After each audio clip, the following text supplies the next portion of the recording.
Hi sir. Hello అండి. Fine fine. ఎలా ఉన్నారు సార్? అని అడగకూడదు ఎందుకంటే వర్మ శిష్యుల దగ్గర కొంచెం జాగ్రత్తగా ఉండాలి. ఇలాంటి ఫార్మాలిటీ కాదు కదా, ఐఎమ్ హ్యాపీ. రైట్. సో మీరు బాగున్నారు, ఐఎమ్ హ్యాపీ.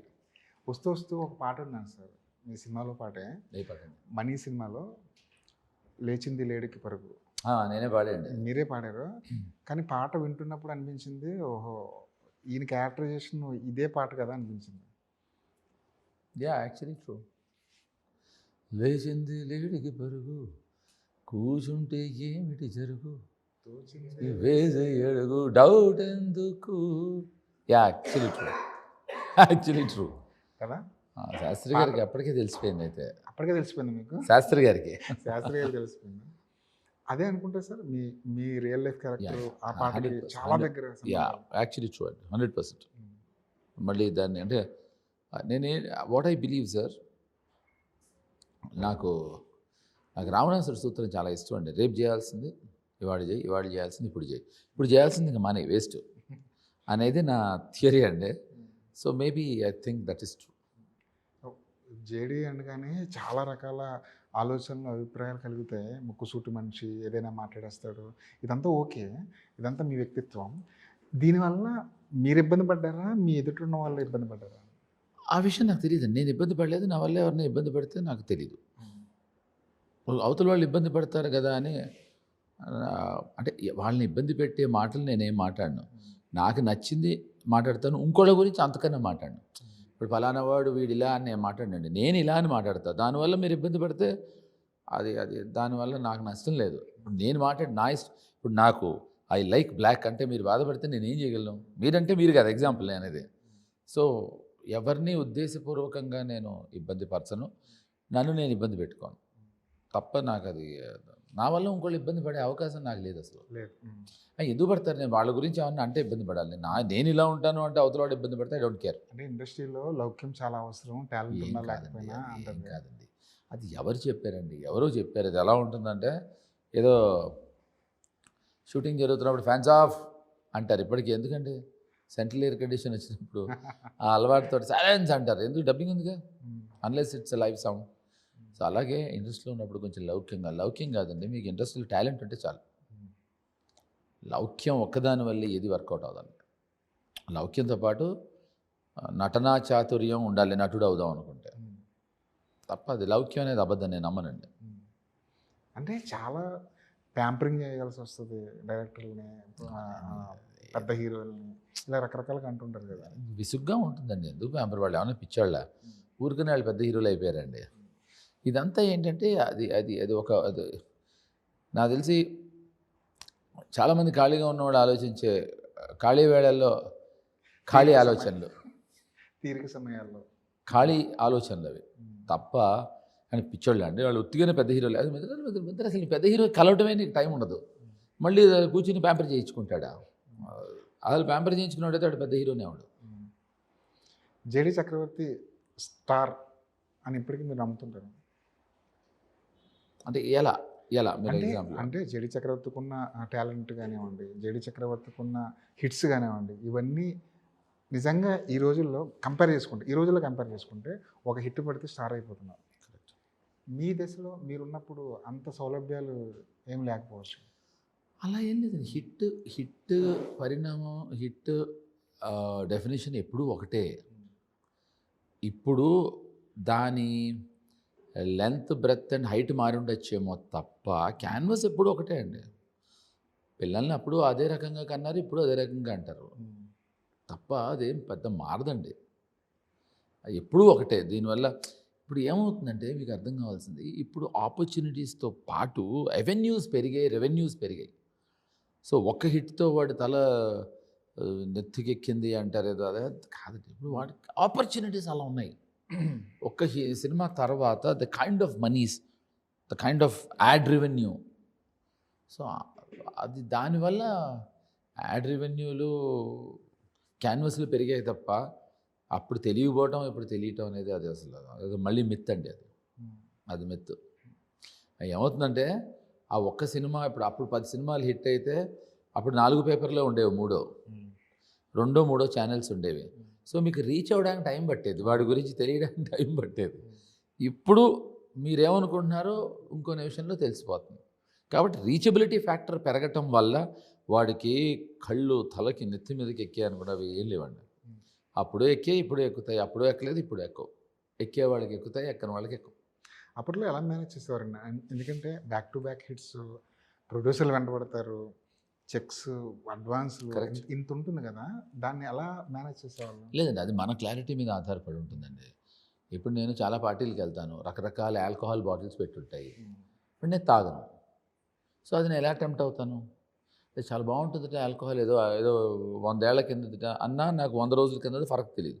అలాగే సినిమాకి వచ్చేటప్పుడు కూడా దాన్నే మీరు ఒకసారి ఇక్కడ ట్రాన్స్ఫర్ చేసుకోండి. సేమ్ నేను ఆ బాటిల్ చూసి ఎలా ఎక్సైట్ అవ్వనో ఆ చెక్ చూసి ఎక్సైట్ అవ్వాల్సిన అవసరం లేదు. సో దాంట్లో చెక్లో ఉండే కాంటెంట్ని చెక్ చేసుకోవటం మోర్ ఇంపార్టెంట్ నాకు నంబర్ కన్నా. చెక్ చేతిలో, చెక్ ఇచ్చే చేతికి ఉండే కాంటెంట్ మోర్ ఇంపార్టెంట్. చాలా ఆశ్చర్యంగా ఉండేది ఏంటంటే, ఇండస్ట్రీ అంటేనే అస్సలు నైట్ పార్టీలు హడావుడి మామూలు ఉండదు. ప్రతి ఒక్కరిని దాదాపుగా ఒక తాగుబోతుగాను తిరుగుబోతుగాను ముద్ర వేసేసే పొజిషన్లో, పైగా మీరున్న సర్కిల్ కూడా అలాంటిది. కొంచెం అంటే నేను కొంచెం తాగుబోతులతో అలా అలా అంటలేదు, కానీ కొంచెం పార్టీ మైండెడ్ పీపుల్తో ఉంటారు కదా. అలాంటప్పుడు కూడా అంత ముట్టినట్టు ఎలా ఉండేవాళ్ళు? ఏంటి అసలు మిమ్మల్ని వెనక్కి లాగేది ఏంటి? పోనీ కాదండి, అసలు నన్ను వెనక్కి ఏది లాగలేదండి. ఈ పార్టీలకు ముందు వెళ్లకుండా చేసిందే. ఇట్స్ అంటే అది తాగేవాళ్ళు చెడ్డవాళ్ళు కాదు, తాగని వాళ్ళు మంచివాళ్ళు కాదండోయ్. నా ఉద్దేశం అది ఆహారపు అలవాట్లు, వ్యవహారపు అలవాట్లు అనేది ఒక పర్సనల్ డెసిషన్. సో నాకు ఒక కిక్ లేదు అసలు. తాగేసిన తర్వాత కిక్ రావటం అనేది నాకు కిక్ ఇవ్వలేదు. ఎందుకంటే నాకు 24 గంటలు కిక్లో ఉంటా. అది చెప్తే అది ఎంతమందికి అర్థమవుతుందో నాకు తెలియదు. నాకు బాగా తెలిసిన వాళ్ళకి మాత్రం బాగా అర్థమవుతుంది అది. ఒక కిక్ కోసం. అలాగే ఏదైనా నాకు నొప్పి వచ్చింది అనుకోండి, చాలామంది తాగేస్తే నొప్పి తగ్గిన కాళ్ళు నాకు 23 ఫ్రాక్చర్లు అయ్యాయి. సో ప్రాబ్లం ఏంటి? ఫ్రాక్చరో దెబ్బో చెయ్యో విరిగిన తర్వాత దాన్ని మర్చిపోవడానికి తాగుతారు. ఎంతసేపు మర్చిపోతారు? 2 గంటలు. నేను ఆ బాధ కంప్లీట్గా తీరే వరకు I want to enjoy the pain. So తాగి దాన్ని నేను అనవసరంగా 2 గంటల పాటు దాన్ని దూరం చేసుకోదలుచుకోవట్లేదు. అది నా సైకాలజీ. అది కరెక్టా రాంగా అనేది నాకు తెలియదు, అవతల వాళ్ళకి. నాకు కరెక్ట్ అనిపించింది కాబట్టి నేను ఎప్పుడు టెంప్ట్ అవ్వలేదు. నాకు పైగా సోషలైజింగ్ నచ్చదు. నాకు ప్రాబ్లం అది. నాకు ఫ్రెండ్స్ లేరు, నాకు సోషలైజింగ్ నచ్చదు, నేను సోషలైజ్ చేయను.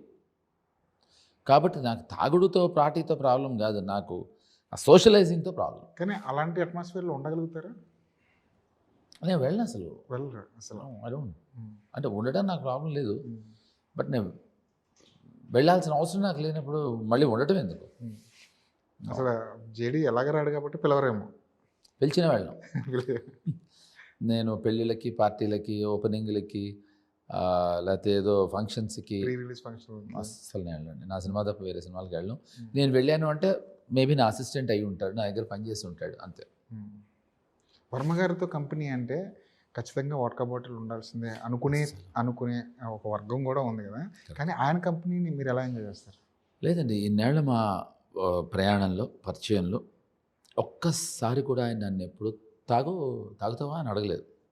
ఆయన తాగు అంటే నేను తాగుతానా లేదా పక్కకి పెడదాం, ఎప్పుడూ అడగలేదండి ఆయన అసలు తింటావా అని కూడా అడగలేదు. అసలు అంటే ఒక పర్సనాలిటీ మనకు ఉన్నప్పుడు అది మన పర్సనాలిటీకి వదిలేస్తారు ఆయన. ఇప్పుడు నాకు ఆయనకి ఒక్క ఐడియాలజీ కూడా కలవదు. బట్ అయినా మేము ఇద్దరం ఇన్నేళ్ళుగా కలిసే ఉన్నాగా. నాకు ఆయనలో అంటే ఆయన చేసే చాలా వాటిల్లో చాలా విషయాలు నాకు నచ్చకపోవచ్చు, అది ఆయనకి తెలుసు. నేను చేసే చాలా విషయాలు ఆయనకి నచ్చదు, అది నాకు తెలుసు. కానీ ఇద్దరం మారదాం అనే ప్రయత్నం చేయదాం. సలహా కూడా ఎవరు? ఆయన ఎవరు, నేను తీసుకోను. నేను ఆయనకి చెప్పను, ఆయన పుచ్చుకోరు. నిజంగా రైట్ అవే వర్మ గారికి ఒక సలహా ఇవ్వాలంటే జేడీ చక్రవర్తి ఏమి ఇస్తారు?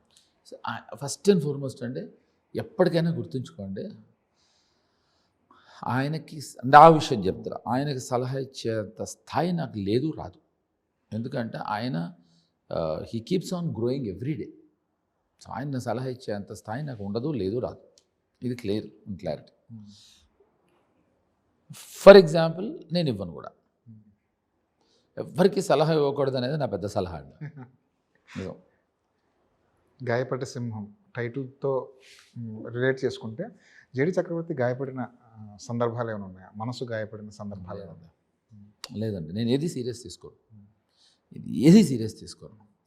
గాయపడటం అనేది నేను అసలు I don't think I remember. నాకు గుర్తున్నది గాయపడ్డ సింహంలో కావాలంటే సింహం తీసుకోండి, ఓకే. నాకు గాయం ఐ డోంట్ రిమెంబర్ అండి, అసలు గుర్తులేదు. అంటే ఇండస్ట్రీ అంటే డబ్బుతో ముడిపడిన వ్యవహారాలు చాలా ఉంటాయి. డబ్బు ఎక్కడ ఉంటే అక్కడ ఖచ్చితంగా ఒక క్లాషెస్ వచ్చే అవకాశాలు ఇంకా ఎక్కువ ఉంటాయి. ఇన్నేళ్ల కెరియర్లో మిమ్మల్ని డబ్బు విషయంలో మోసం చేసిన వాళ్ళు కూడా లేరా అసలు? మోసం ఎవరిని చేయరండి.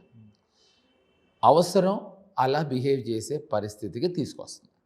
ఇప్పుడు చాలామంది ప్రొడ్యూసర్స్ నాకు డబ్బులు ఇవ్వలేదు, బట్ ఇవ్వకూడదు వీడికి, మనం ఎలాగైనా ఎగ్గొడదామని ఎప్పుడు ఎవరు అనుకోరండి. వాళ్ళకి ఇవ్వడానికి ఆ టైంకి వచ్చేప్పటికి డబ్బు ఉండదు, ఉండకపోయి ఉండొచ్చు.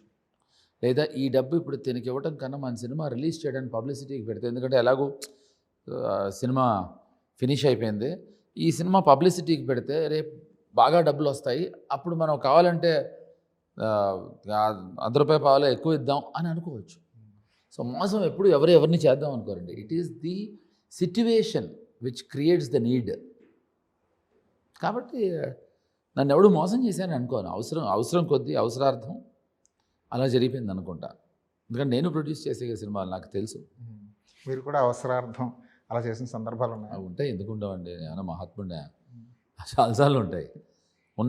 ఇప్పుడు ఫ్యూచర్లో కూడా ఉంటాయి, మళ్ళీ ప్రొడ్యూస్ చేస్తే అవసరపడితే. ప్రొడ్యూస్ చేసినప్పుడు ఎప్పుడు అనుకోలేదండి, ఎందుకు మన మీద ప్రొడ్యూస్ చేసేవాడు ఒకడు ఉన్నాడు కదా, మనం ఎందుకు మళ్ళీ ప్రొడ్యూస్ చేయాలని? ప్రొడ్యూస్ చేసేది డబ్బు కోసమే కాదు. ఈ కంటెంట్ని ఇప్పుడు నేను పేరు లేని సినిమా తీద్దాము అని చెప్పినప్పుడు అది ఏ ప్రొడ్యూసర్కి ఎక్కకపోగా, సరే ఇప్పుడు వీడికి ఆ టైంలో మరి మార్కెట్ ఉంది కదా, వీడితో చేద్దాము, అది ఏమవుతుందో అని ఆ ఫేజ్ నచ్చదు నాకు. ఎందుకంటే తనకి ఇష్టం లేకుండా దూకాడు అనుకోండి, అది కరెక్ట్ కాదు.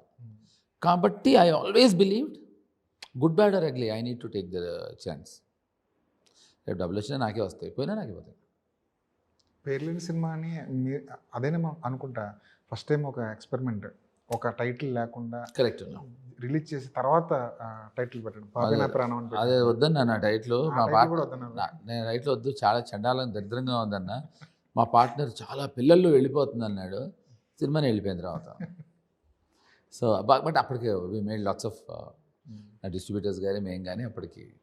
కానీ ఒక ట్రిక్తో జనాన్ని అట్రాక్ట్ చేయడం అన్నది నాకు తెలిసి నేను సినిమాలు చూడడం మొదలెట్టిన తర్వాత ఆ సినిమాని కరెక్ట్ ఒక ట్రిక్తో, చిన్న ట్రిక్తో. కరెక్ట్, అది పెద్ద ట్రిక్ అండి. కాదు, నేను పెద్ద ఛాన్స్ తీసుకున్నా. ఇప్పుడు సినిమాకి పేరే బాగుంది, బాగాలేదు, ఆ పేరు ఇంకా ఉంటే బాగుండేది, ఈ పేరు అనే టైంలో అసలు నేను పేరే పెట్టకుండా తీస్తా అంటాం అనేది ఛాన్స్ కదండి. అంటే అప్పటికి మీరు ఆ టైటిల్ ఏంటి అన్నది మీకు తట్టక, లేదంటే కావాలంటే దీంట్లో గులేబక్క వాళ్ళకి అదేం లేదండి, చాలా చిన్న కథ. రాము గారికి ఏంటంటే ఒక ఫిక్సేషన్ ఉంది జనరల్గా, ఏదైనా కథ చెప్తే ఏదైనా ఒక రఫ్ పేరు అనుకున్నావా అని. సత్య అయిపోయింది, నాకు కథ బాగా నచ్చింది. నేను రాము గారు ట్రెడ్మిల్ మీద జాగింగ్ చేస్తా ఉంటే నేను పాయింట్ చెప్పాను, టెరిఫిక్గా ఉంది, కథ ఏంటి, పేరేంటి అన్నారు. నేను ఆ ఎక్సైట్మెంట్లో అన్నేళ్ళు పనిచేసిన ఆయన దగ్గర ఏదో పేరు అనుకోలేదు. ఏంటి ఇప్పుడు పేరు అన్నారు, ఇప్పుడు తిడతాడు మళ్ళీ, పేరు కూడా అనుకోవాలి, మన పెద్ద విషయం కాదు అది. సరే అసలు నేను ఈ సినిమాకి పేరు పెట్టకూడదు అనుకుంటున్నా అన్న. ఇంక అంటే అదే నన్ను నేను కాపాడుకోవాల్సిన స్థితిలో ఒక డెస్పరేట్ యాక్ట్. టప్పని ట్రెడ్మిల్ ఆపేసి, వాట్ ఆర్ యు మ్యాడ్, ఇక్కడ పేరు పెట్టడానికి ఇంత కష్టపడతా ఉంటే పేరు పెట్టవా? అది నాకు స్ఫూర్తినిచ్చిందండి. రామ్ గోపాల్ వర్మ గారి లాంటి ఒక మేధావే చిన్న షాక్ అయితే, అంటే ఆడియన్స్ ఆయనకన్నా మేధావులు, వాళ్ళు షాక్ అవుతారు. రామ్ గోపాల్ వర్మ గారే షాక్ అయితే మిగతా అందరూ షాక్ అవుతారంటే నా ఉద్దేశం ఇండస్ట్రీలో. బట్ ఆడియన్స్ రాము గారి కన్నా స్టీవెన్ స్పీల్బర్గ్ కన్నా తెలియగలవాడు. చివరికి వాళ్ళే మీకు షాక్ ఇచ్చినట్టున్నారు సినిమా. బాగా డబ్బులు వచ్చాయండి, వాళ్ళేం షాక్ ఇవ్వలేదు. నేను అన్నది ఎక్స్ట్రా డబ్బులు రాకుండా పేరు పెట్టి తగలెట్టాడు అన్నాను, కానీ మా పార్ట్నరు లేదండి. అది నాకు కానీ నా డిస్ట్రిబ్యూటర్స్ కానీ చాలా దానివల్లే కదా మళ్ళీ ఇమీడియట్గా సినిమాలు తీశాను, మళ్ళీ ప్రొడ్యూస్ చేశాను, దాంట్లో వచ్చిన డబ్బుతోనే. త్రివిక్రమ్ గారు ఒక డైలాగ్ రాస్తారు సార్, అద్భుతాలు జరిగినప్పుడు. మీకు తెలుసా లేదా, అదే సినిమాకి త్రివిక్రమ్ నా దగ్గర అసిస్టెంట్గా పనిచేశాడు. ఏది పాపే నా ప్రాణం సినిమా పేరు లేని సినిమాకి అసిస్టెంట్ అంటే? అసిస్టెంట్గా చేశాడు, తను was an assistant. Okay okay. Writing department undo? Direction department కూడా. రైట్. త్రివిక్రమ్ గారు ఒక డైలాగ్ గుర్తొస్తుంది, అద్భుతాలు జరిగినప్పుడు ఎవరు దాన్ని పట్టించుకోరు, జరిగిపోయిన తర్వాత పట్టించుకోవాల్సిన అవసరం లేదని. మీ కెరీర్లో మీ జీవితంలో జరిగిన అద్భుతాలు ఏంటి? అంటే ఎవరు పట్టించుకోందా లేకపోతే పట్టించుకోలేంది అలా ఫస్ట్ ఫస్ట్ అద్భుతం అనుకున్నది? కాదండి, ఫస్ట్ అండ్ ఫార్మోస్ట్ నేను ఇంకోళ్ళ కోసం అద్భుతాలు చెయ్యను. వాళ్ళెవరో గమనించలేదు, గ్రహించలేదు. అంటే ఇప్పుడు నేను బ్లూ టీ షర్ట్ వేసుకుందాం అనుకున్నది మీకు నచ్చుతుందని కాదు, నాకు నచ్చిందని వేసుకొచ్చా to start off with. So అలాగే నేను అద్భుతం చేస్తే ఇంకోళ్ళకి అర్థం కాలేదు అనే ఆ బాధాభంగా పక్కకి పెడితే, మీరు అడిగిన ప్రశ్నకు నాకు అర్థమైంది ఏంటంటే, నేను అలా 2 సినిమాలు ఆడుంటే బాగుండు అనుకున్న తరుణాలు ఉన్నాయి. ఒకటి అంటే నా పోయిన సినిమాలన్నీ ఆడాలనే కోరుకున్నాను. వాటిల్లో ప్రథమంగా వైఫ్ ఆఫ్ వి వరప్రసాద్, దెయ్యం. నాకు పర్సనల్గా బాగా నాకు యాక్టర్గా నచ్చిన సినిమాలు అవి. వంశీ గారు, పెద్ద వంశీ గారు, రాము గారు కాంబినేషన్ చాలా మంచి కాంబినేషన్, విచిత్రమైన కాంబినేషన్. కాంబినేషన్. సో అది నాకు నటన పరంగా నాకు చాలా సంతృప్తి ఇచ్చిన చిత్రం అది. సో అది ఆడితే బాగుండు అనుకున్నాను అంతే. అదో అద్భుతం అని నమ్మే నేను, మా క్యారెక్టర్ కూడా. దయ్యం విషయంలో ఎందుకు దయ్యం సినిమా థియేటర్లో ఆడలేదండి, తర్వాత ఇప్పుడు అది కల్ట్ ఫిల్మ్ అంటున్నారు. మేబీ ఫస్ట్ టైము తెలుగు సినిమాల్లో హీరో క్యారెక్టర్ చేత కంప్లీట్గా తెలంగాణ మాట్లాడించడం అదే ప్రప్రథమ చిత్రం. అది అంటే దానివల్ల సినిమా ఆడలేదని కాదు, అది పెద్ద షాక్. దాంతోపాటు ఆ టైంకి అప్పటికి ఆడియన్స్కి నచ్చలేదు, రిజెక్ట్ అయింది అంతే. సినిమా చేస్తున్నప్పుడు మనం ఏదో మెరాకిల్ చేయబోతున్నాం అన్నది తెలుస్తుంటుందా యాజ్ యాక్టర్గా? కొన్ని సినిమాలకు తెలిసిపోతుందండి. నాకు సత్య చేస్తున్నప్పుడు తెలుసు, గులాబీ చేస్తున్నప్పుడు తెలుసు, అలాగే దయా చేస్తున్నప్పుడు నాకు తెలుసు, 100% గాయపడ్డ సింహాన్ని చేస్తున్నప్పుడు నాకు ఆ ఫీలింగ్ వచ్చిందండి. లేకపోతే పొద్దున్నుంచి కాన్స్టెంట్గా నేను మాట్లాడుతూనే ఉన్నా ఇంటర్వ్యూస్లో, but I'm not losing my energy purely because of the cinema. అదే ఇప్పుడు నా May 1st రిలీజ్ అని చెప్పే ఉద్దేశం, అవకాశం కూడా ఎందుకు రావట్లేదంటే సినిమాని తలుచుకుని వచ్చే కిక్ అండి అంతే. నేను చాలా సినిమాలకంటే యాక్చువల్లీ నటుడికి మొట్టమొదటి రోజున సెట్లో ఫస్ట్ షాట్ కాలు పెట్టిన వెంటనే నటుడికి ఫస్ట్ అర్థమయ్యేది ఇది ఆడుతుందా ఆడదా. కొంతమంది చెప్తారు, కొంతమంది చెప్పరు, కానీ అందరికీ అర్థమవుతుంది. బాగా ఆడుతుందని కూడా అర్థమైపోతుందండి. నాకు ఆ సినిమా ఫస్ట్ డే నుంచి నిన్న ఫైనల్ మిక్సింగ్ రీల్ ఒకటి చూశాను, 3rd reel, same feeling, it keeps on growing అండి. నాకు బాగా ప్రగాఢంగా నేను నమ్మిన సినిమాలో ఇదండి. సత్య అనేది ఒక కల్ట్, దానికో ఫ్యాన్ ఫాలోయింగ్ ఉంది. ఇప్పటికీ మీరు కనిపిస్తే సత్యాన్ని గుర్తు చేసుకుంటారు. ఇక్కడ ధర్మాన్ని పెట్టారు, ఏమైనా ఇంటర్లింక్ ఏమైనా? Well, good observation. అది మీరు సినిమా చూసి తెలుసుకోవాలి. సాయి కుమార్ గారి డైలాగ్ ఒకటి ఉంటుంది కదా, సత్య ధర్మ అని. లేదు అంటే నేను మీకు అది మీరు అది కోఇన్సిడెంటల్గా అడిగారా లేకపోతే కాయిన్ చేసి అడిగారా తెలియదు, కానీ ఒక చిన్న రెలవెన్స్ ఉంటుందండి. అదేంటో మీరు సినిమా చూస్తే బాగుంటుంది. నేను చెప్పేస్తే మజా పోతుంది గాయపడ్డ సింహంలో ఆ రెలవెన్స్ ఏంటి అనేది. కానీ ఆ గెటప్ కూడా చాలా చాలా బాగుంది, మోడర్నేట్గా ఉంది, నిజంగా ఒక గ్యాంగ్స్టర్ లాగే అనిపిస్తుంది. థ్యాంక్ యూ అండి. లేదు దానికి డెఫినెట్గా నేను మా డైరెక్టర్ కశ్యప్కి అలాగే పవన్ సాధినేనికి నేను వాళ్ళిద్దరికీ ఇస్తాను ఆ క్రెడిట్. సో వాళ్ళిద్దరూ దాన్ని డిజైన్ చేసుకున్న క్యారెక్టర్ అది. So I would give the credit to both of them. నేను మగాడు 2లో కొన్ని గ్లిమ్స్ కూడా చూసారా మీరు? చూసా. ఒక సీన్ అయితే జేడి ఎలా ఒప్పుకున్నాడు ఈ సీన్ అనిపించేలా ఉంది. ఆ మంచం మీద సీన్ అసలు నిజంగానే అప్పుడు అది చూస్తున్నప్పుడే అనుకున్నా, నిజంగా వాడుకోలేదేమో జేడీని కరెక్ట్. లేదండి అది కరెక్ట్ కాదండి. నేను నిజంగా నాకు అద్భుతమైన అవకాశాలు వచ్చాయి, ఇచ్చారు, అద్భుతమైన సినిమాలు ప్రొడ్యూసర్లు కానీ డైరెక్టర్లు కానీ. అది ఎందుకు అనిపిస్తుంది అంటే అండి, అది మీకు నా పట్ల నటుడుగా ఉండే అభిమానం. అరే మనకి ఇప్పుడు ఇంకా మనకి ఏదైనా నచ్చిన విషయం ఉంటే అలా అనిపిస్తుంది. I'm really thankful to that. ఆ పదం విన్నప్పుడల్లా నాకు నిజంగా ఒక చిన్న రెస్పాన్సిబుల్గా ఫీల్ అవుతూ ఉంటాను. ఇంకేమైనా ఎక్కువ సినిమాలు చేయాలేమో అని. లేదండి, అది 100% I'm very happy about it. కానీ మళ్ళీ మగాడ్లో పవన్ సాధినేని డైరెక్టరు అసలు నన్ను అసలు మీరు చూశారు కనుక నేను ధైర్యంగా చెప్పగలను. అది అంటే పవన్ అంటే నాకు చాలా ఇష్టం అండి, as a director, as a human being. So Pawan చెప్పాడు కనుక గుడ్డిగా నమ్మా. ఆ నమ్మకాన్ని మీరే చూశారు కనుక మీకే తెలుసు. సో అదే పవన్ మళ్ళీ ఈ సినిమా ప్రొడ్యూస్ చేయడం అనేది నాకు చాలా హ్యాపీ అండి. దయా వెబ్ సిరీస్ కూడా, అవునండి, దయా వెబ్ సిరీస్ కూడా ఇంకొక కొత్త డైమెన్షన్. 100%. అసలు మళ్ళీ పవన్ దయా చేయకపోతే ఐ డోంట్ థింక్ దయా వుడ్ హ్యావ్ బీన్ దయా. సో దాంట్లో మళ్ళీ ఒక కిక్ రావటం వల్లే ఇమీడియట్గా then I started actually taking a projects అండి. ఆ కిక్ చాలా రోజుల తర్వాత వచ్చింది మళ్ళీ. సో ఆ క్రెడిట్ మళ్ళీ నేను పవన్కే ఇవ్వాలి. అంటే సెట్లో పవన్ కానీ మీ టీం కానీ ఏం చెప్తుందంటే, సెట్లో ఎప్పుడు జేడి ఒక స్టార్గా బిహేవ్ చేయలేదు, క్యారవాన్ యూజ్ చేసుకోవడం చాలా తక్కువ, తర్వాత డ్రెస్సులు కూడా మా ముందే మార్చేసుకున్నారు, షర్ట్లు కూడా మా ముందే మార్చేసుకున్నారు. అంటే సెట్కి వెళ్ళిన తర్వాత మీ యాటిట్యూడ్, మీ మైండ్ సెట్ ఎలా ఉంటుంది?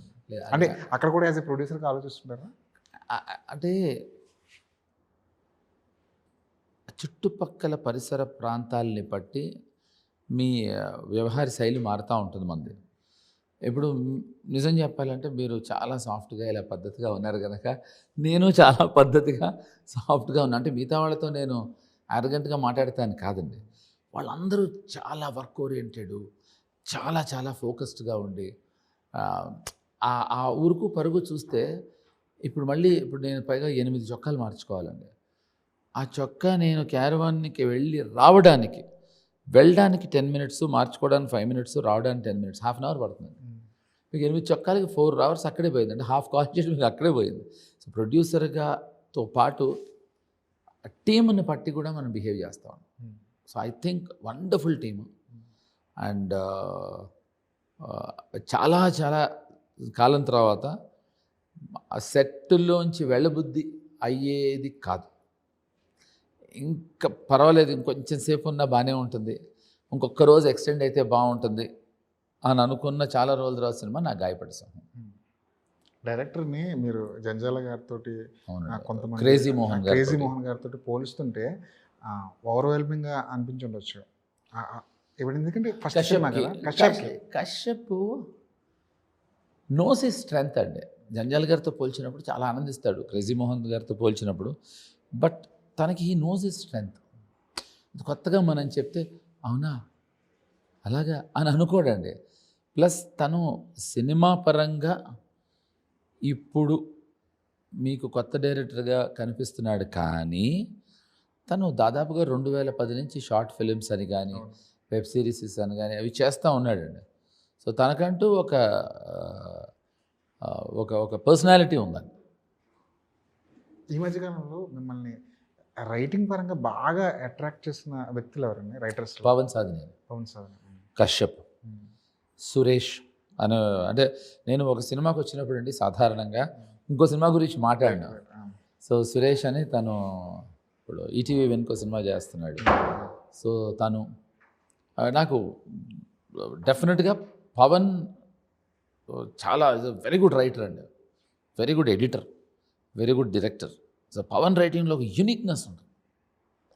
అది మగాడు అవనివ్వండి, దయా అవనివ్వండి, అఫ్కోర్స్ అలాగే కశ్యప్ తన రైటింగ్లో కూడా. బికాజ్ బేసికలీ బారాస్తానా బారా అయినా పక్కకెడితే I'm a writer myself. So it's very difficult for a writer to get impressed. అవును. ఈ బ్యాచ్ని చూస్తుంటే, ఈ యంగ్ బ్యాచ్ని చూస్తుంటే మళ్ళీ ఎప్పుడు డైరెక్టర్ని అవుతానా, మళ్ళీ ఎప్పుడు ఒక కథని, దానికి సంబంధం లేదు. దానికి దీనికి సంబంధం ఉందండి. ఇప్పుడు ఎవరినో చూసి వాత పెట్టుకోము, ఎవరినో చూసి ఉత్సాహపడం. బట్ డెఫినెట్గా నేను already I mean directing a film అండి. ఎప్పుడు ఉండొచ్చు అది? అదిగో ఈ పవన్ ఈ సినిమాలతో గ్యాప్ ఇవ్వట్లేదు. అదే ఇది మగాడు. అవును. సో ఐ థింక్ 3-4 monthsలో ప్లానింగ్ అండి. But more interested in acting అండి. అమ్మ కంగారు పడకమ్మ, మా మదర్కి నేను యాక్ట్ చేయడం అంటేనే ఇష్టం. అంటే ఏం లేదు, ఒక మదర్గా డైరెక్షన్ అంటే ఇట్స్ హ్యూమంగస్ బరువు మొయ్యాలండి, చాలా బరువు మొయ్యాలి. ఎందుకులే బరువు మోయటం హాయిగా అని మా అమ్మ ఉద్దేశం. So that is in the planning అండి. అందులో మీరు యాక్ట్ చేస్తూ డైరెక్ట్ చేస్తారా ఆ సినిమాని? అలాంటి something like that, something like that. Varma గారు ఒక పెద్ద క్రేజీ ప్రాజెక్ట్ ఒకటి చేస్తున్నారు, అందులో మీరు ఏమైనా పార్ట్ ఏమైనా? రాము గారితో నాకుతో ఇప్పటివరకు రాము గారు దాదాపు 34 సినిమాలు తీశారు. ఏ సినిమాను మనం చేస్తున్నాం దాంట్లో పలానా డేట్స్ అని చెప్పడం నాకు ఇవాళ వరకు తెలియదండి. సడన్గా నాకు అలాగే my man Friday Giridhar phone చేసి 18th నుంచి 26th వరకు అని పెట్టేస్తారు ఫోన్, అంతే, అదే తెలుసు మాకు. సో మళ్ళీ దాంట్లో డిస్కషన్ ఉండదు, డిస్కనెక్షన్ ఉండదు. సో 18th నుంచి ఆ 26th వరకు ఎలా పట్టుకురావాలి అనేది గిరి ఆలోచించుకుంటాడు. కానీ అలాంటి ఫోన్ కాల్ ఏమైనా వచ్చిందా? అంటే ఇంకా స్టార్ట్ చేయలేదుగా ఆయన. రైట్. ఆయన స్టార్ట్ చేసిన తర్వాత అలాంటి ఫోన్స్ కాల్స్ వస్తాయి. రైట్. సో ఇంకా స్టార్ట్ అవ్వలేదు, ఇంకా రైటింగ్లోనే ఉందండి అది. Right sir. గాయపడ సింహం వస్తుంది May 1st. ఈ సినిమా సూపర్ హిట్ అవ్వాలి. ఏదైతే సత్య అన్న క్యారెక్టర్ అంత బలమైన ముద్ర వేసిందో, ధర్మ అన్న క్యారెక్టర్ కూడా అంతే బలమైన ముద్ర వేయాలి. మీ మగాడు 2 కోసం నేను ఇంకా చాలా ఈగర్గా వెయిట్ చేస్తున్నాను. Thank you so very much. All the best sir. Thank you అండి, థ్యాంక్స్ అలాట్. బాయ్.